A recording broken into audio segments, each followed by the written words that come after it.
Falten 19 minuts perquè siguin les 9 del matí. Són 19 minuts que avui invertirem a conversar amb Alberto Garzón. Bon dia i benvingut. Hola, buenos días, muchas gracias. Bienvenido. Alberto Garzón és candidat d'Esquerra Unida a la presidència del govern espanyol i actualment és diputat a las Corts Españolas. Nosotros siempre hacemos una pregunta del día que apela a los espectadores. Hacía muchos días que en Cataluña se hablaba de esta lista, si habría o no lista única, unitaria, independentista para las elecciones del 27 de septiembre. Ahora sabemos que la hay, no es una única lista, pero sí que hay una lista que fusiona a Convergencia Democrática y a Esquerra, y desde ayer sabemos quién va en primer lugar de la lista. Es Raül Romeva, ex eurodiputat d'Iniciativa per Catalunya. ¿Qué le sembla? ¿Qué le parece? Bueno, a mí me sorprendió enormemente conocer esa noticia, ¿no? Yo no conozco a Raül Romeva, pasa que es verdad que sabía que había sido eurodiputado hace unos años, durante 10 años me parece que estuvo, ¿no?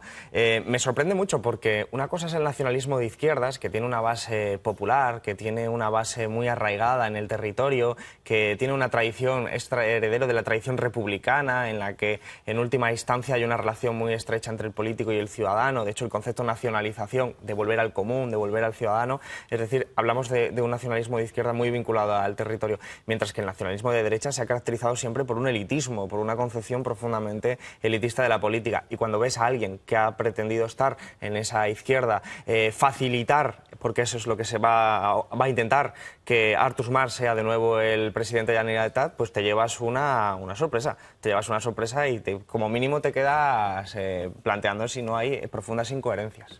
Raúl Romeva ha hecho un tránsito, que lo ha explicado él muchas veces, lo digo porque Iniciativa estaba desde el 2010 hasta hace relativamente poco en el derecho a decidir, y Raúl Romeva dejó el partido en un momento dado cuando Iniciativa se descolgó de ese derecho a decidir.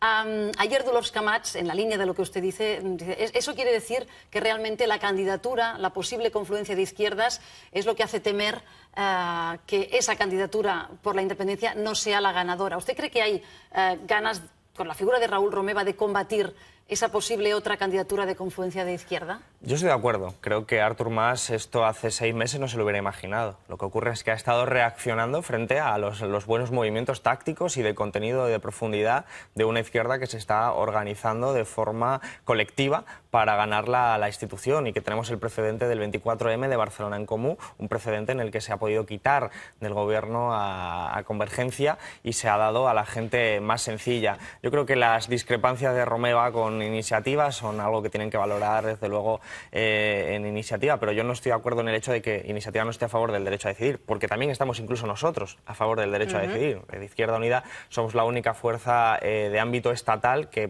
votó a favor de la consulta aquí en Cataluña, y en ese sentido esa no puede ser la discrepancia fundamental, tiene que haber otra serie de cuestiones, y por eso apuntaba la sorpresa porque esa lista, que es una lista de reacción frente a lo que se está concibiendo, ya no solo en Cataluña, sino en todo el Estado, al final es una lista que tiene como objetivo mantener a Mas de presidente. Por eso, más allá de la decoración que se le puede hacer, el objetivo es bastante claro. Pero esa lista de una posible confluencia de diferentes fuerzas ideológicamente distintas, pero con el objetivo común de la independencia, lo digo porque aquí el chup-chup que diem sobre esa lista hace muchos meses que dura, le diría que incluso años antes de que se hablara de confluencias o que se configuraran confluencias de izquierda. O sea, ese debate de si una lista única era la mejor manera de concurrir a unas elecciones a las que unos partidos le quieren dar un debate plebiscitario es un poco anterior a que hubiera una competencia, una hipotética competencia de un frente de izquierdas. Claro, es anterior la sensación, el sentimiento, pero el diseño concreto en el que finalmente, digamos, cristaliza con un candidato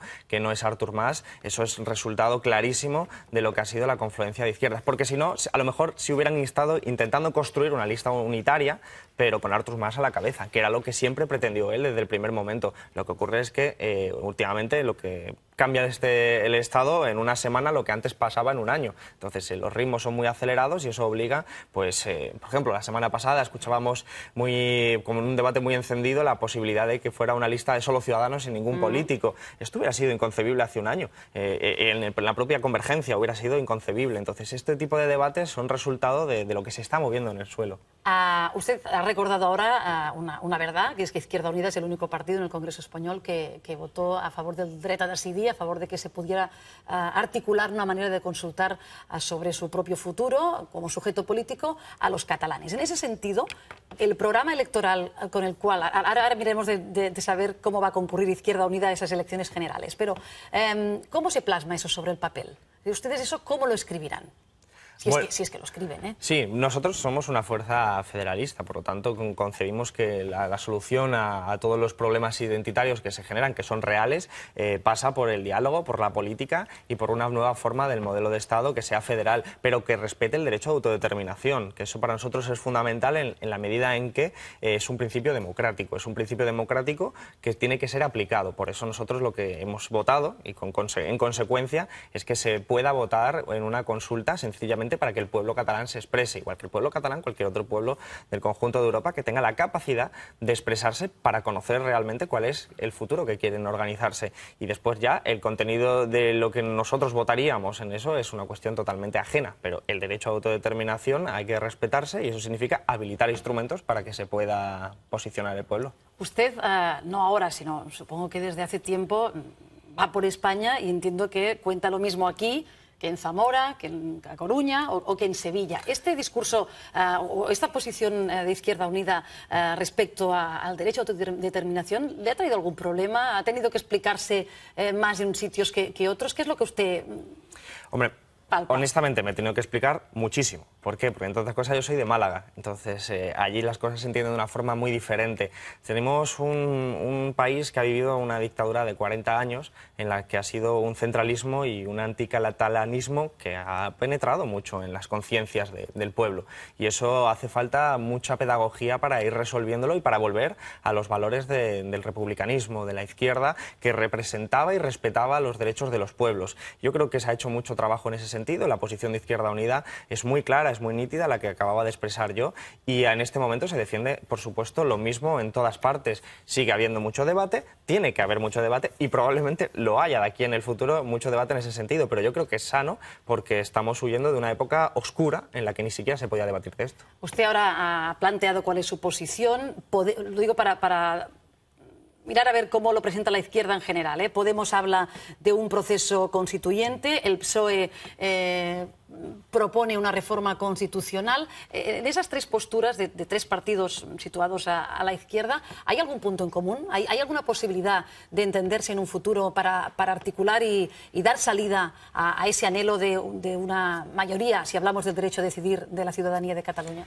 Yo pienso que sí, además soy optimista en ese sentido. Nosotros somos partidarios de un proceso constituyente, no solo por la cuestión de identidad nacional, sino porque queremos tener derecho a decidir absolutamente todo. Y absolutamente todo tiene que ver con la economía, tiene que ver cómo se gestiona las redes institucionales, las instituciones, y todo eso implica un proceso constituyente desde abajo. Y eso es en lo que estamos nosotros en esa vía.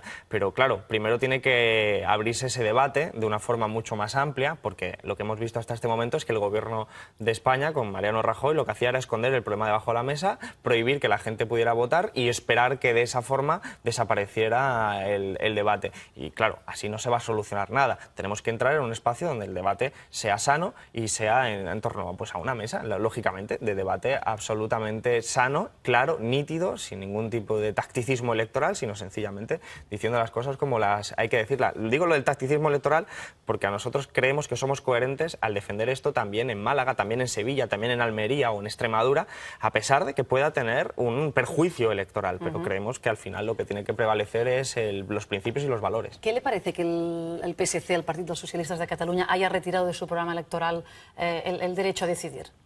Bueno, yo procuro no meterme en las cuestiones de otros partidos. Yo entiendo que a lo mejor eso es una cuestión que tiene con respecto al Partido Socialista Obrero Español, el PSOE, y tendrán algún tipo bueno, siempre han estado limando diferencias y supongo que esto será el resultado de ese tipo de conversaciones.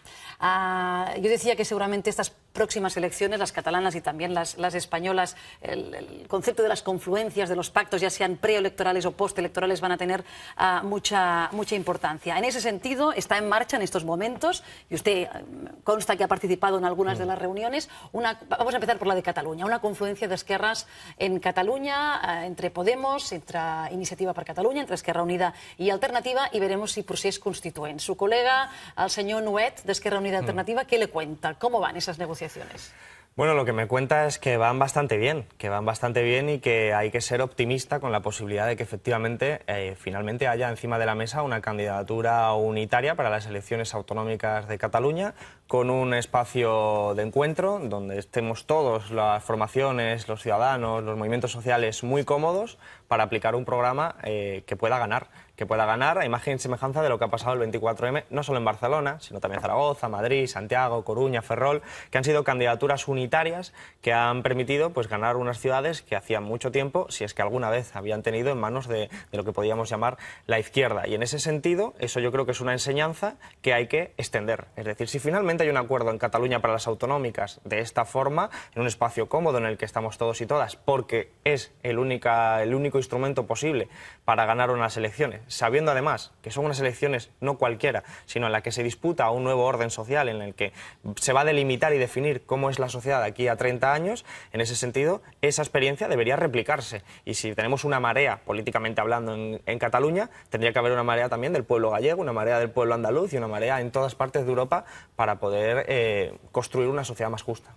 ¿Quién debe encabezar esa lista? Porque parece que la discusión, los nombres acaban siendo importantes, lo han sido en el caso de esta lista independentista que ahora hablábamos, parece que también lo deben ser para esta otra porque hay candidatos que han ganado sus respectivas primarias, pero parece ser que se está buscando otro.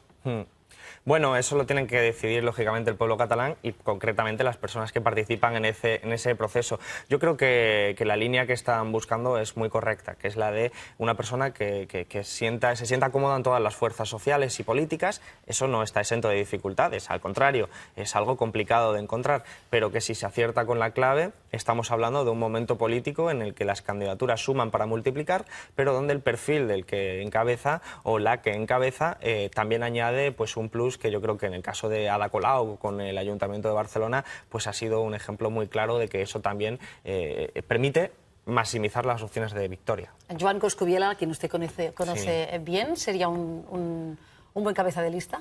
A mí, a las personas que ahora mismo se han escuchado como primeros cabezas de lista por cada una de las formaciones, me parecen extraordinarias personas con un compromiso social profundamente consolidado. El caso de Coscubiela, el caso de Nuet y otros tantos. Lo que pasa que es que al final son ellos, las personas que están en la negociación, quienes tienen que decidir quién es el que encabece. Pero a mí me parece que la línea está muy bien marcada, a falta de saber efectivamente el nombre de la persona. Esta alianza, que parece bastante avanzada, a falta de conocer quién lo encabeza, no está siendo posible de momento y hay una cierta turbulencia, esa replicación a nivel estatal, a nivel español. ¿Podemos, Izquierda Unida, están condenados a entenderse? Bueno, yo pienso que es lo necesario para la sociedad, pero no solo Podemos e Izquierda Unida, esto no es un problema de organizaciones, es un problema de la propia sociedad. Es decir, si nosotros no caminamos hacia una candidatura unitaria en diciembre, que parece que van a ser allí las elecciones, pues está claro que nos presentaremos por separado. Y por separado Podemos puede sacar un buen resultado, como dicen las encuestas, en torno a un 15%. Nosotros también sacaremos un resultado que nos permita tener un grupo parlamentario, que nos permita sobrevivir, pero en última instancia quien ganará será el bipartidismo. Por lo tanto, la alternativa para que eso no suceda y para que no perdamos 30 años de nuestra historia de aquí en adelante, se trata de colaborar y cooperar conjuntamente. Eso tiene muchas dificultades y está encontrando muchos retos, como sabemos en las últimas semanas, pero hemos declarado que nos vamos a dejar la piel para intentar que todas las fuerzas sociales, políticas, que van más allá de Podemos y van más allá de Izquierda Unida, creo que no es un problema de siglas, tengamos que ponernos de acuerdo en 10 puntos, 15 puntos, ponernos de acuerdo en una metodología y trabajar conjuntamente para que el bipartidismo no siga gobernando. ¿Cuál es la dificultad, señor Garzón? Es decir, ¿por qué estas negociaciones están ahora mismo obstruidas? ¿O son tan difíciles, como usted dice? Bueno, en la experiencia del 24M nos ha indicado que las dificultades no suelen estar en los programas, suelen estar más en otros elementos, en el ámbito jurídico, a veces en las personas. ¿En el factor humano? Puede ser. Y otras veces en el ámbito jurídico, en la forma en la que te presentas a las elecciones o incluso la sigla. En este momento nos estamos encontrando con dificultades en conversaciones pues porque hay una concepción de la unidad popular de una forma diferente. Nosotros entendemos que la unidad popular tiene que construirse desde abajo, de forma participativa, en un espacio en el que todo el mundo esté cómodo. gráficamente, como si fuera una plaza pública abierta a todo el mundo, donde va llegando la gente de Podemos, la gente de Izquierda Unida, la gente de ECO, la gente de ANOVA, la gente de los movimientos sociales, ciudadanos, ciudadanas sin adscripción política, y todos nosotros y nosotras nos ponemos de acuerdo en un programa y colaboramos. Eso es para mí la unidad popular, que es lo que eran las mareas en defensa de los servicios públicos, parar desahucios. Eso es una unidad popular también en el ámbito electoral. Pero Podemos, por ejemplo, en este mismo momento tiene una concepción distinta. Tiene un proceso abierto interno en el que están planteando un tipo de confluencias que son selectivas. Y yo, honestamente, no comparto... ¿A usted le seleccionaron, le propusieron ir? Sí, me propuso Pablo Iglesias, está conformando su lista y él, bueno, ha estado llamando a una serie de personas y a mí no me parecía la forma de construir una unidad popular y por eso, lógicamente, de acuerdo a mis principios y mis valores, pues me parece que no era lo adecuado, que había que hacerse en la forma que nosotros de Izquierda Unida, aprendiendo y haciendo autocrítica también, lógicamente, como valor de la izquierda después del 24M, nos parecía que eso era lo que había pedido la gente, que eso era lo que había demandado la gente y que estaba demandando y que hay un clamor popular por esa unidad popular y eso es lo que estamos defendiendo. En ese sentido, Pablo Iglesias ha sido muy crítico con el llamamiento que ha hecho esta plataforma Ahora en Común, que va sumando, lo último fueron esas 120 firmas del mundo, sobre todo de la cultura, incluso ha llegado a hablar de chantaje, de que ustedes desde Izquierda Unida están moviendo los hilos para, decimos en catalán, fent a l'aigua el seu molí, ¿no? O sea, para que vengan a las suyas de alguna manera. ¿Usted está moviendo los hilos de Ahora en Común? Bueno, lógicamente no. O sea, la respuesta a eso es no, porque Ahora en Común es una iniciativa ciudadana que tiene un manifiesto en el que nosotros nos enteramos. Bueno, yo me enteré un par de días antes porque mi hermano mismo había firmado ese manifiesto y después el día de la presentación lo leí, me recordó mucho a la esencia y el espíritu del 15M y me pareció muy interesante y además muy en la línea de lo que nosotros estábamos defendiendo, pero el manifiesto estaba firmado fundamentalmente por gente de candidaturas de Unidad Popular y sobre todo por gente de Podemos. Por lo tanto, pretender que eso es una iniciativa de Izquierda Unida es alejarse mucho de la realidad. Lo que ocurre es que es un clamor popular. Quiero decir, yo voy por la calle y la gente lo que nos dice es tenéis que uniros, porque si no os unís... ¿Eso es lo mismo que dicen los independentistas? Sí, porque estamos en un proceso en el que la gente necesita respuestas. Es decir, el otro día estaba en Coruña y me vino a la sede de la Marea Atlántica, una de estas mareas que también ha tenido un resultado excepcional y que de hecho ya están gobernando. Me venía un señor y me decía, es que yo cobro 426 euros, llevo 5 años en paro, tengo 53 años, no voy a trabajar nunca más, estoy desesperado y lo que necesito es una solución de izquierdas y necesito que dejéis de pelearos por los egos, por las siglas y que os pongáis de acuerdo. Yo creo que esa concepción que tiene mucho que ver con la política con mayúsculas y muy poco con estas cuestiones de los egos, de las siglas, es la acertada. Y eso es un clamor popular. A veces toma la forma del independentismo frente a otras cuestiones, otras veces de otra naturaleza, pero sí que la gente quiere una respuesta. Quiere mejorar su vida, mejorar la vida de sus hijos, de sus hijas, y al final eso es hacer política. Y si los dirigentes no somos capaces de escuchar el clamor popular, es que entonces no merecemos ser dirigentes. Eso es lo que yo pienso. En estos momentos hay dos motores muy potentes de cambio o de posible cambio en toda España. Una es sin duda el que nace en Cataluña, hasta ahora muy monopolizado por el movimiento efectivamente favorable, primero al derecho a decidir, ahora ya directamente por no haber podido celebrar ese referéndum a forzar hacia la independencia. Es verdad que está surgiendo también el debate sobre lo que defiende la confluencia de izquierdas y a nivel del Estado español, básicamente ese movimiento que podríamos resumir en ese Ahora en Común, esas iniciativas de confluencia de izquierdas. Esos dos motores de cambio que generan ilusión por motivos distintos, que generan, que arrastran a muchísima gente, ¿entran en competencia o pueden ser aliados? Bueno, son procesos populares que lo que están manifestando es que se supera los límites jurídicos de la actual Constitución. Constitución del 78 está siendo desbordada, están saltando sus costuras. En primer lugar, porque el bipartidismo la violó, a modificar el artículo 135 y ponerla al servicio de los intereses financieros. Y en segundo lugar, porque la realidad social y política ha cambiado de tal forma que ya la Constitución del 78 se ha quedado antigua, se ha quedado anacrónica y no responde a lo que la mayoría social está demandando. Por lo tanto, yo creo que todos los motores de cambio, sean procesos de naturaleza sobre el modelo de Estado, sean procesos de naturaleza sobre la gestión de la economía o de la propia política, la exigencia de referéndums, no es casual que lo que sea el proceso del modelo de Estado en Cataluña exija un referéndum y, sin embargo, también nosotros desde el Estado estemos exigiendo referéndum sobre la auditoría de la deuda o referéndum sobre la monarquía o la república. Es decir, hay un espíritu democratizador muy sano al que de momento los dirigentes políticos y la élite y oligarquía española y europea está haciendo oídos sordos. Y en ese sentido hay un espíritu de intentar superar todavía más esas costuras. Se lo digo porque en el hipotético caso que las fuerzas independentistas, ya sea esta única candidatura, ya sea también sumando los votos que pueda conseguir la CUP en ese sentido, sean mayoría en un futuro Parlamento catalán y se inicie ese proceso de desconexión con esa hoja de ruta que debemos conocer los detalles en los próximos días, pero que incluyen abrir negociaciones en la Unión Europea, intentar abrirlas también en el Congreso de los Diputados con el gobierno español.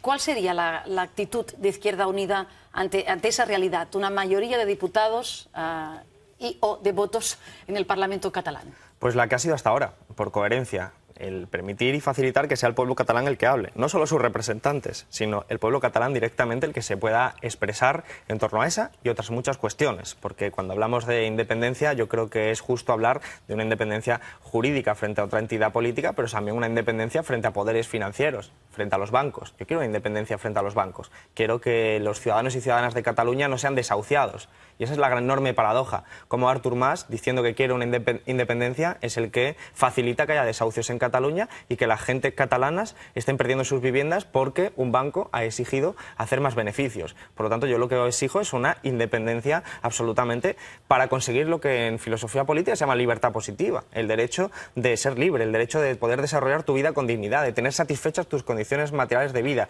vivienda, sanidad, educación, pensiones y, desde luego, un respeto a la identidad nacional tal y como uno la siente, porque es lo democrático. Entonces, todo eso tiene que resolverse desde la política. Ayer usted protagonizó una de las imágenes del día en el Congreso de los Diputados. Una sesión que, por cierto, sirvió a Rajoy para decir que, aunque la legislación no le obliga, quiere que se vote en el Congreso el tercer rescate de Grecia. Así que tienen que hacerlo otros parlamentos, entre ellos algunos tan decisivos como puede ser el alemán. ¿Qué le pareció a usted este movimiento de Rajoy? ¿Qué pretende? Bueno, el movimiento es puramente hipócrita, para empezar, porque el rescate bancario español no se votó en el Parlamento español. Sin embargo, sí se votó en el Parlamento alemán. Es decir, es muy curioso que el rescate español se votara en el Parlamento alemán y no se votara, porque yo estaba de diputado y no pudimos votar, que se nos impidió esa circunstancia. Ahora quiere hacerlo puramente por propaganda, quiere hacer creer que no hay alternativa posible a lo que son los recortes de la Troika. Y ayer se expresó de una forma muy clara ese debate. Lo que ha pasado es que los dirigentes de la Unión Europea, un puñado de burócratas profundamente desconectados de la realidad cotidiana en Grecia y en cualquier otra parte de la Unión Europea, han intentado, y lo han hecho, humillar a Grecia, aplastar a un pueblo pequeño, que es el 2% del Producto Interior Bruto de la Unión Europea, solo para humillarle. Es decir, el plan que se ha aprobado finalmente no va a rescatar a la economía, no va a rescatar a los ciudadanos, pero sí que es un ejemplo o un intento de ser ejemplarizante para el resto de los países de la Unión Europea, que es decirle, ustedes de aquí no se mueven porque si no, están fuera del euro. ¿Hasta qué punto se sienten ustedes aludidos por eso que usted interpreta como un aviso a navegantes por parte de las instituciones europeas?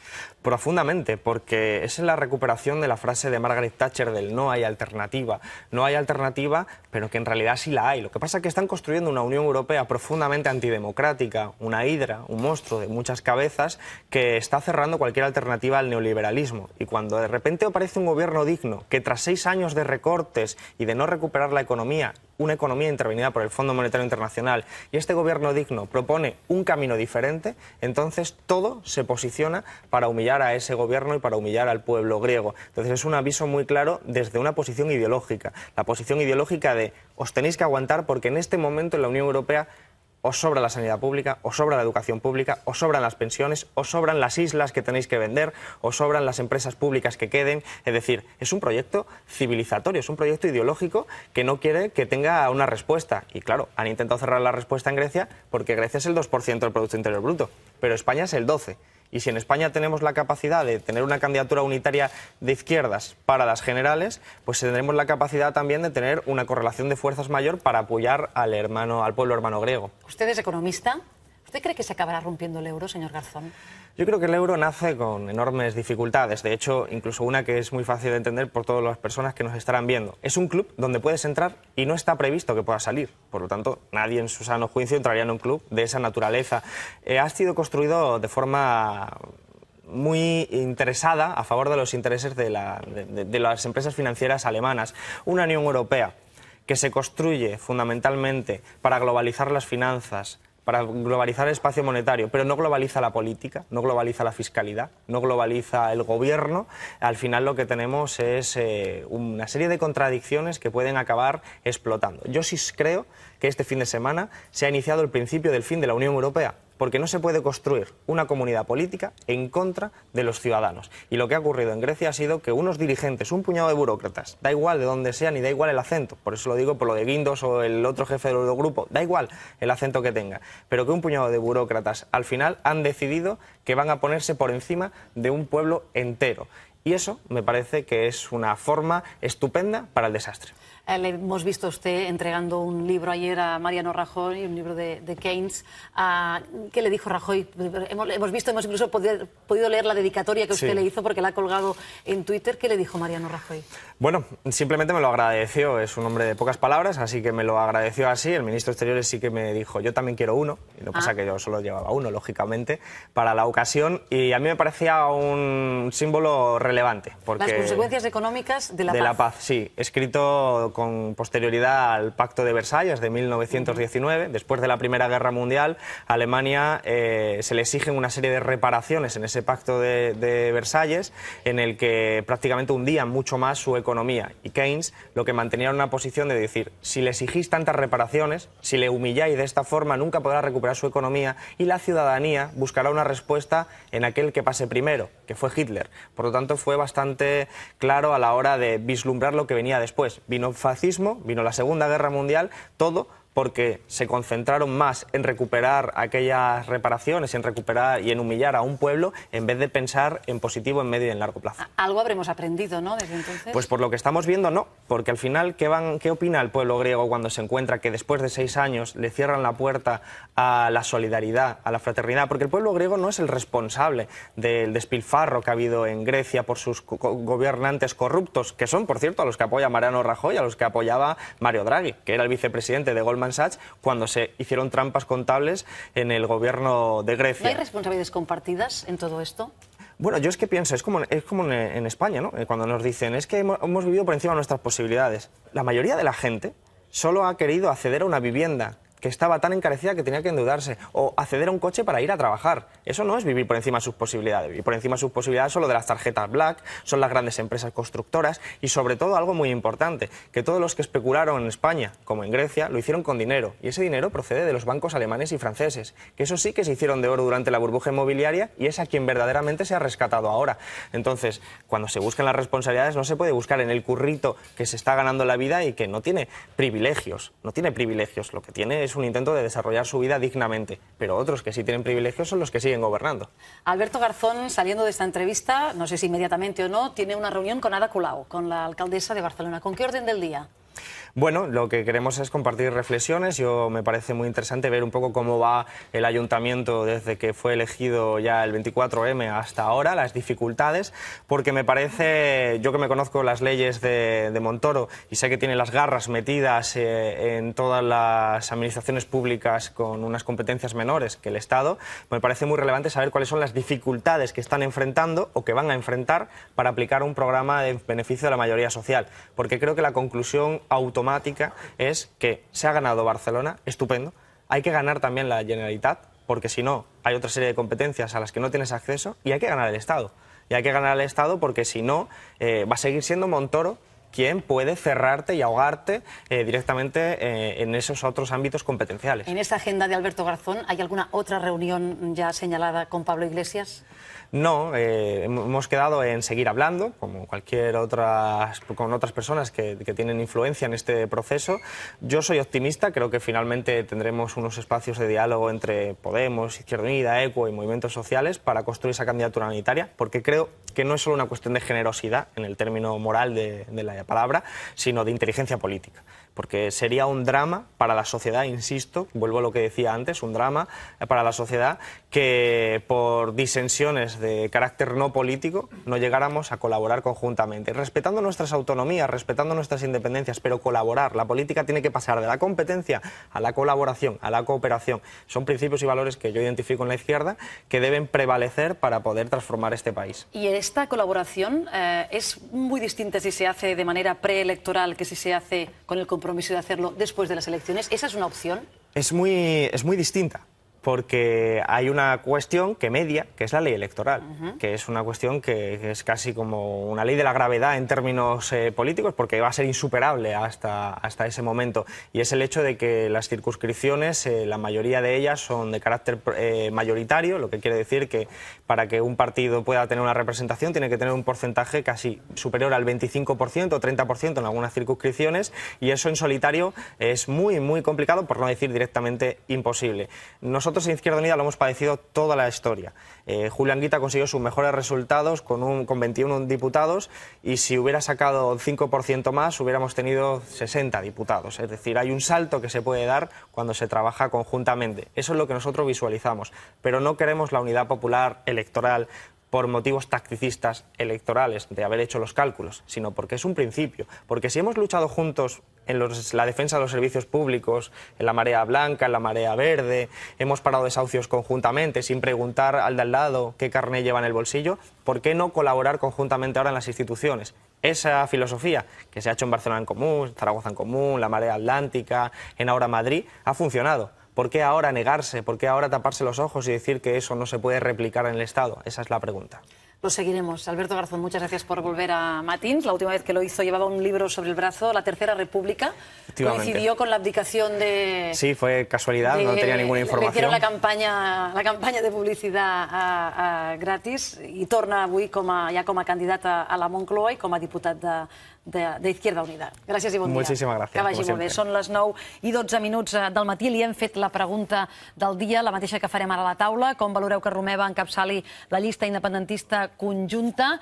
Avui la respondran el Jordi de Juan, la Mònica Sabata, el Toni Aire, a veure que no els veig, el Carles Capdevila i el Josep Maria Ureta. Avui també contem a primera hora a la tertúlia amb el professor, amb el catedràtic de Dret Constitucional, Xavier Arbós. Xavier Arbós, que moltes vegades l'hem portat al programa, sobretot quan estàvem en la feina d'interpretar les sentències del Tribunal Constitucional, avui ve perquè forma part d'aquest comitè de 14 experts que Pedro Sánchez, o a qui Pedro Sánchez ha encarregat elaborar la proposta de reforma de la nova Carta Magna i que està coordinat per un altre catedràtic de Dret Constitucional, en aquest cas Gregorio Cambra. Xavier Arbós ja ha participat en algunes d'aquestes reunions i tenim ganes que ens expliqui una mica, com ens explicava ara el mateix Alberto Garzón, quina és la proposta. ¿Ustedes tienen fe en esta propuesta de reforma constitucional del PSOE?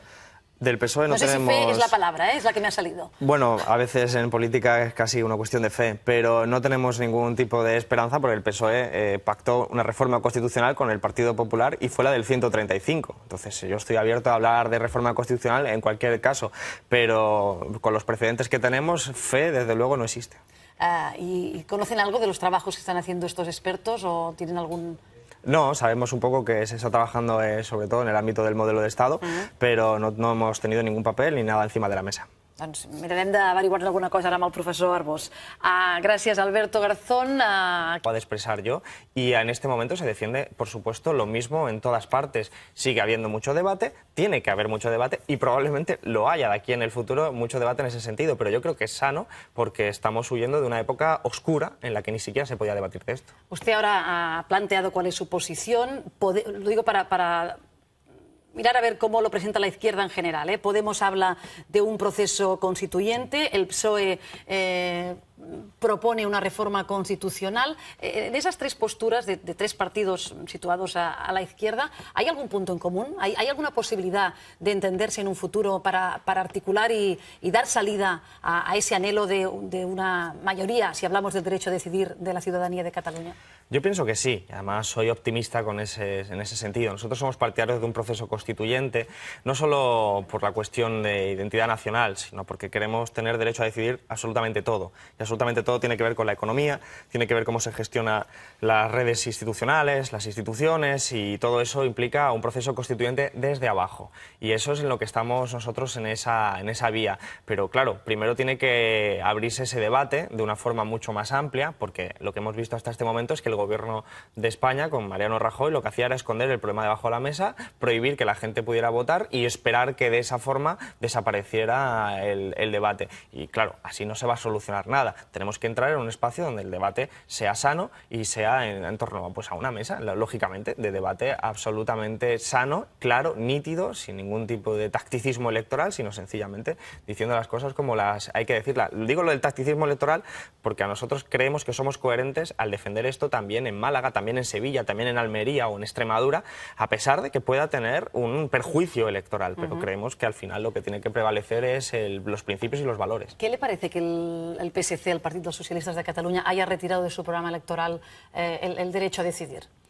Bueno, yo procuro no meterme en las cuestiones de otros partidos. Yo entiendo que a lo mejor eso es una cuestión que tiene con respecto al Partido Socialista Obrero Español, el PSOE, y tendrán algún tipo bueno, siempre han estado limando diferencias y supongo que esto será el resultado de ese tipo de conversaciones.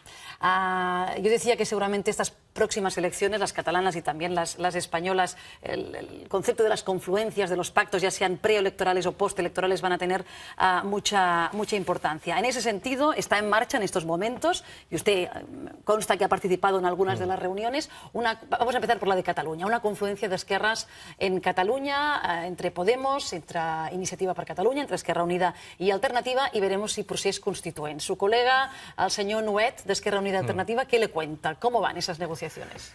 Bueno, lo que me cuenta es que van bastante bien y que hay que ser optimista con la posibilidad de que efectivamente finalmente haya encima de la mesa una candidatura unitaria para las elecciones autonómicas de Cataluña, con un espacio de encuentro donde estemos todos, las formaciones, los ciudadanos, los movimientos sociales muy cómodos para aplicar un programa que pueda ganar a imagen y semejanza de lo que ha pasado el 24M, no solo en Barcelona, sino también Zaragoza, Madrid, Santiago, Coruña, Ferrol, que han sido candidaturas unitarias que han permitido pues, ganar unas ciudades que hacía mucho tiempo, si es que alguna vez habían tenido en manos de lo que podía. Pero esa lista de una posible confluencia de diferentes fuerzas ideológicamente distintas, pero con el objetivo común de la independencia, lo digo porque aquí el chup-chup que diem sobre esa lista hace muchos meses que dura, le diría que incluso años antes de que se hablara de confluencias o que se configuraran confluencias de izquierda. O sea, ese debate de si una lista única era la mejor manera de concurrir a unas elecciones a las que unos partidos le quieren dar un debate plebiscitario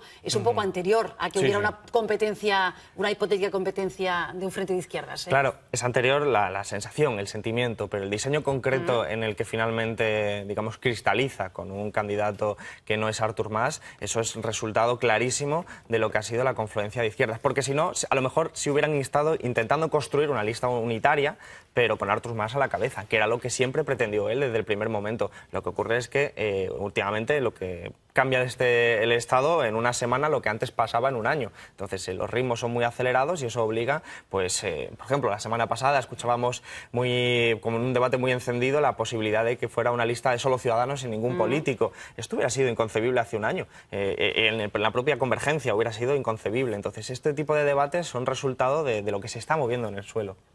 Usted ha recordado ahora una verdad, que es que Izquierda Unida es el único partido en el Congreso español que votó a favor del dret a decidir, a favor de que se pudiera articular una manera de consultar sobre su propio futuro como sujeto político a los catalanes. En ese sentido, el programa electoral con el cual, ahora miremos de saber cómo va a concurrir Izquierda Unida a esas elecciones generales, pero ¿cómo se plasma eso sobre el papel? ¿Ustedes eso cómo lo escribirán? Si es que lo escriben, ¿eh? Sí, nosotros somos una fuerza federalista, por lo tanto concebimos que la solución a todos los problemas identitarios que se generan, que son reales, pasa por el diálogo, por la política y por una nueva forma del modelo de Estado que sea federal, pero que respete el derecho a autodeterminación, que eso para nosotros es fundamental en la medida en que es un principio democrático, que tiene que ser aplicado. Por eso nosotros lo que hemos votado, y en consecuencia, es que se pueda votar en una consulta sencillamente para que el pueblo catalán se exprese, igual que el pueblo catalán, cualquier otro pueblo del conjunto de Europa que tenga la capacidad de expresarse para conocer realmente cuál es el futuro que quieren organizarse. Y después ya el contenido de lo que nosotros votaríamos en eso es una cuestión totalmente ajena, pero el derecho a autodeterminación hay que respetarse y eso significa habilitar instrumentos para que se pueda posicionar el pueblo. Usted, no ahora, sino supongo que desde hace tiempo, va por España y entiendo que cuenta lo mismo aquí que en Zamora, que en A Coruña o que en Sevilla. Este discurso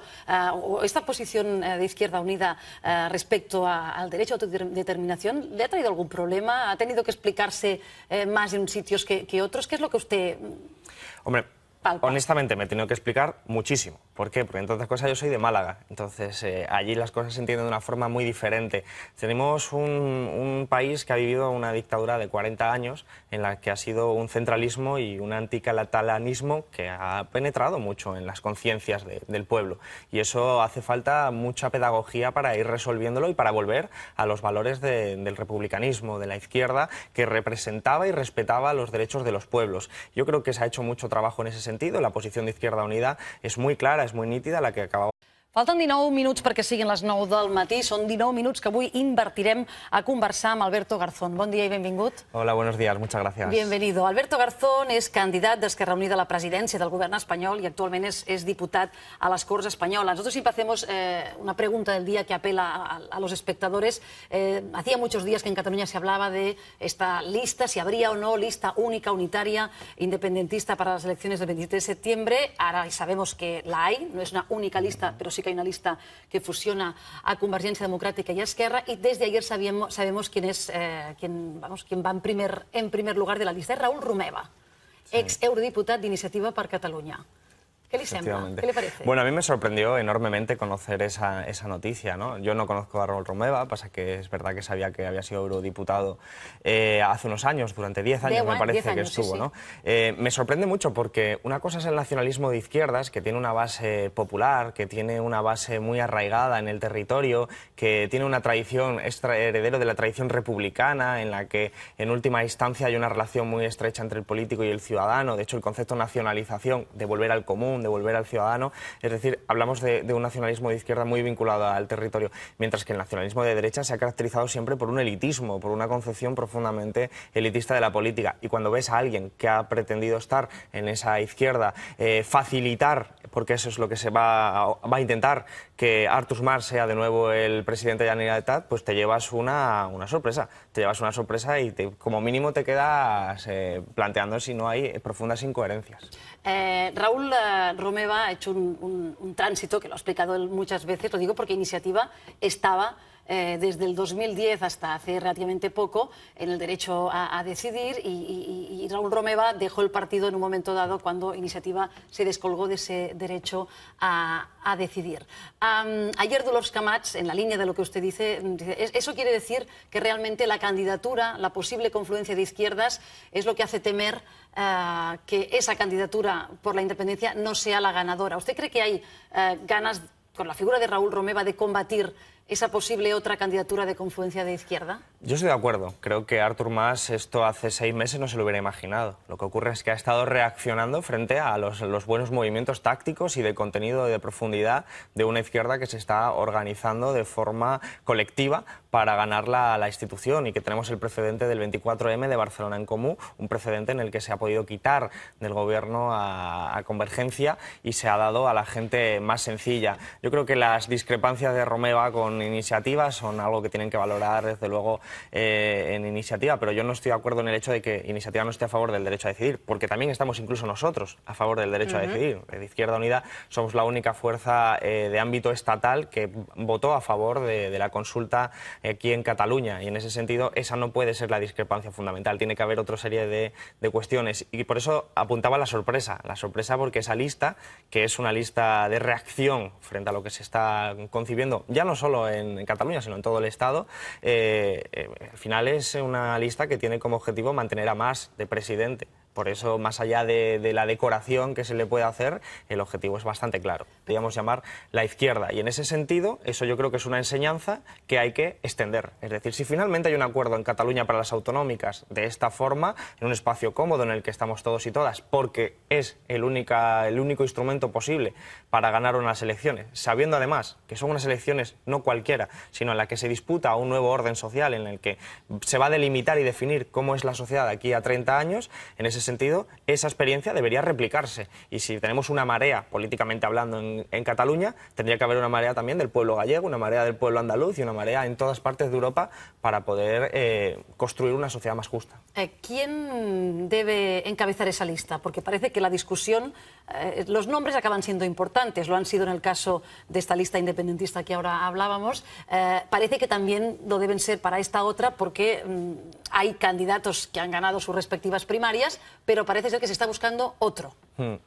Bueno, eso lo tienen que decidir lógicamente el pueblo catalán y concretamente las personas que participan en ese proceso. Yo creo que la línea que están buscando es muy correcta, que es la de una persona que se sienta cómoda en todas las fuerzas sociales y políticas. Eso no está exento de dificultades, al contrario, es algo complicado de encontrar, pero que si se acierta con la clave, estamos hablando de un momento político en el que las candidaturas suman para multiplicar, pero donde el perfil del que encabeza o la que encabeza también añade pues un plus que yo creo que en el caso de Ada Colau con el Ayuntamiento de Barcelona pues ha sido un ejemplo muy claro de que eso también permite maximizar las opciones de victoria. Joan Coscubiela, quien usted conoce Sí. bien, ¿sería un buen cabeza de lista?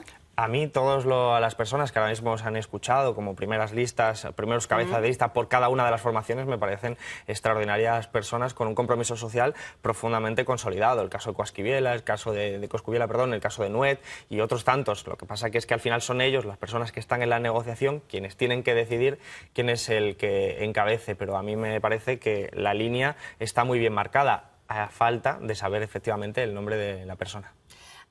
Esta alianza, que parece bastante avanzada, a falta de conocer quién lo encabeza, no está siendo posible de momento y hay una cierta turbulencia, esa replicación a nivel estatal, a nivel español. ¿Podemos e Izquierda Unida están condenados a entenderse? Bueno, yo pienso que es lo necesario para la sociedad, pero no solo Podemos e Izquierda Unida, esto no es un problema de organizaciones, es un problema de la propia sociedad. Es decir, si nosotros no caminamos hacia una candidatura unitaria en diciembre, que parece que van a ser allí las elecciones, pues está claro que nos presentaremos por separado. Y por separado Podemos puede sacar un buen resultado, como dicen las encuestas, en torno a un 15%.